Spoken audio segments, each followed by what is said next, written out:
Let's get straight to the point. Number 8. The eye-popping truth about cataract surgery. Imagine you wake up one morning and the world looks like you're squinting through a bowl of thick medieval oatmeal. You've got cataracts, my friend. Today, we'd just zap that with a laser and send you for a latte, but in the Middle Ages, they preferred the couching method. And no, it doesn't involve sitting on a sofa. A specialist, who likely also fixed horse hooves on the side, would take a thick, dull needle and literally poke it directly into your eyeball. The goal? To physically push your cloudy lens down into the bottom of your eye socket. Just shove it out of the way and hope for the best. There was no anesthesia, just a sturdy prayer and maybe a guy holding your head so you didn't flinch and end up with a lobotomy by mistake. If you didn't immediately go blind from a massive infection caused by the rusty needle, you might see some blurry shapes again. It's basically the equivalent of fixing a blurry TV by hitting it with a sledgehammer until the screen falls off. Technically, the blockage is gone, but at what cost, Chad? At what cost? This was the peak of "trust me, I'm a doctor" energy. Number 7. The original DIY head drilling kit. Do you ever get a headache so bad you feel like drilling a hole in your skull just to let the pressure out?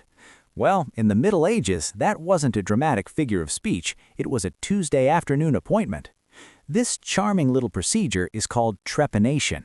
If you suffered from epilepsy, severe migraines, or just acted a little too eccentric for the village elder's liking, the local barber surgeon concluded you definitely had evil spirits trapped upstairs. The solution?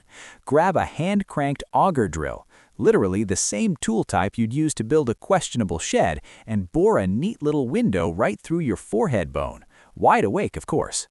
The prevailing theory was that the demons, or bad humors, would escape through the fresh ventilation shaft like smoke up a chimney.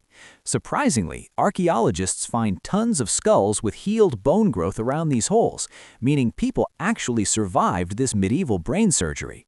Modern science suggests it might have accidentally helped relieve pressure from head trauma, but mostly it was just letting a carpenter turn your cranium into a colander to cure a mood swing. Number 6. The burning sensation of St. Anthony's fire.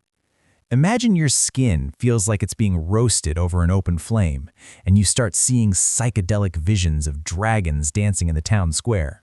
No, you aren't at a medieval rave, you've got ergotism. Back then, it was known as St. Anthony's fire, and the cure was just as bizarre as the disease. This plague was actually caused by a fungus called ergot that grew on damp rye bread, the staple diet of everyone who wasn't royalty. Eating it was basically microdosing a precursor to LSD while simultaneously suffering from severe gangrene. Your limbs would literally turn black and drop off because the toxins constricted your blood flow so much. To fix this burning, doctors would send you on a pilgrimage to a monastery. The secret medical miracle? The monks just fed you green, fungus-free wheat bread. Science eventually figured out that ergot contains alkaloids that mess with your nervous system, but for centuries, people just thought they were being punished by the universe for not praying hard enough. It's the ultimate historical lesson in checking your bread for mold before you start hallucinating that your legs are turning into charcoal. Number 5. The drain the mainframe solution to everything. If you walked into a medieval clinic complaining about anything from a broken heart to a broken toe, the doctor had one answer. You've got too much blood, bro. This was the era of the 4 humors, a medical theory that basically claimed your body was a cocktail of 4 liquids, and if you weren't feeling 100%, it was because your blood levels were too spicy. To balance you out, they'd reach for the leeches, or a rusty blade called a lancet. They'd find a vein, give it a slice, and let you leak into a bowl until you turned the color of a wet ghost. Sometimes they used medicinal leeches, which are basically slimy, blood-sucking vampires that secrete an anticoagulant to keep the party going. The logic was that bad blood carried the disease, so getting rid of it would fix you. In reality, draining a sick person of the very thing carrying their immune system and oxygen is, let's just say, not a genius move. It's like trying to fix a car that won't start by draining all the oil and hoping the engine just figures it out. Patients often died of shock or infection, But hey, at least they weren't too sanguine anymore, right? It was the ultimate trust the process moment in history. Number 4. The stinky secret to wound care. Did you ever scrape your knee as a kid and have your mom tell you to just put some dirt on it? Medieval doctors took that advice way too literally, but instead of dirt, they went for something much more organic. We're talking about animal poop, people.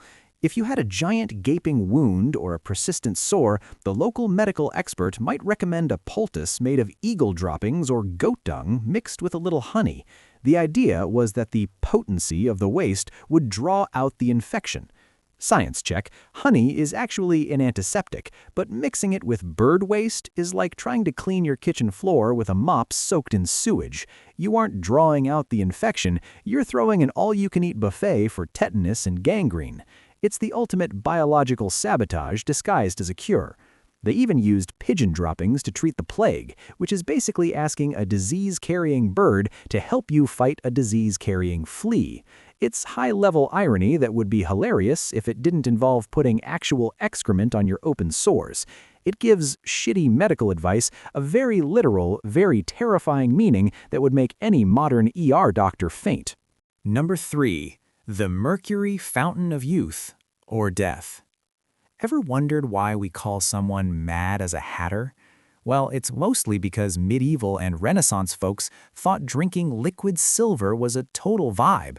If you caught a social disease, specifically syphilis, doctors didn't have penicillin, so they reached for the heavy metal, mercury. They called it the Great Imitator because it could mimic almost any illness, but the cure was way more hardcore. Patients were slathered in mercury-based ointments or shoved into a steam box filled with mercury vapors. The goal? To make you drool. Seriously, they believed that if you produced liters of spit, you were sweating out the toxins.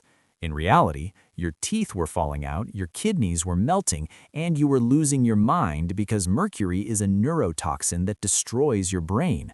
It was like trying to put out a campfire by dumping a bucket of gasoline on it. Sure, the original fire might go away, but now your whole house is an inferno of poison. Science tells us today that mercury poisoning causes tremors, paranoia, and a slow, agonizing death. But back then, if you stopped coughing and started screaming at walls instead, the doctor probably marked it down as a successful treatment. Talk about a glow-up you definitely didn't want. Number 2. The sizzling truth about hemorrhoids.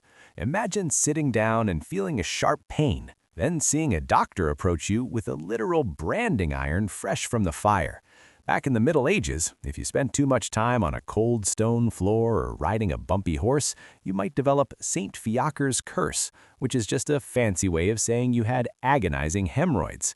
St. Fiacre was the patron saint of gardeners, and apparently also the guy you prayed to when your backside felt like a pincushion. If prayer didn't work, the monks had a very metal solution. They didn't have soothing creams or cooling pads, they had the cautery. This was basically a red-hot iron rod fresh from the forge. The surgeon would have you lean over and, you guessed it, apply the glowing metal directly to the problem area to sizzle those bad boys away. It's like trying to fix a paper cut with a flamethrower. The smell of burning skin was just the scent of healing, I guess. They believed the heat would seal the blood vessels and kill the curse instantly.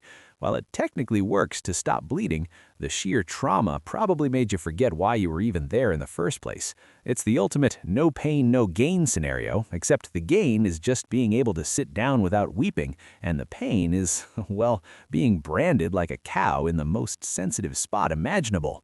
Number 1. The Whale of a Time Rheumatism Cure. If you thought the hot irons were bad, wait until you hear about the luxury beach treatment for your aching joints. If you were a medieval person with severe rheumatism or gout, you didn't get a nice massage or some ibuprofen. Instead, the coolest doctors of the day might suggest the whale carcass therapy. This is not a joke. When a dead whale washed up on the shore, people would carve a hole right into the rotting blubber and crawl inside. You'd stay there for hours, marinating in the stench of decomposing whale guts and oily fat. The theory was that the heat generated by the rotting flesh and the whale's natural oils would seep into your bones and magically dissolve the inflammation. Imagine the absolute vibe of sitting in a literal dead sea monster while your neighbors walk by and wave. Science tells us that heat can indeed help joint pain, but you could have achieved the same thing with a warm bath and significantly less rotting mammal scent. It was the ultimate medieval spa day from hell. You might come out with less knee pain, but you definitely spend the next 3 months smelling like a garbage truck in July. It's the perfect example of why natural isn't always better, especially when it involves turning a dead leviathan into a smelly sauna. If you survived this medical nightmare, smash that like button and share it with a friend. Subscribe to Coolest Dude Explains for new videos every day, so you never miss a dose of the world's weirdest facts. Stay chill, and we'll see you in the next one.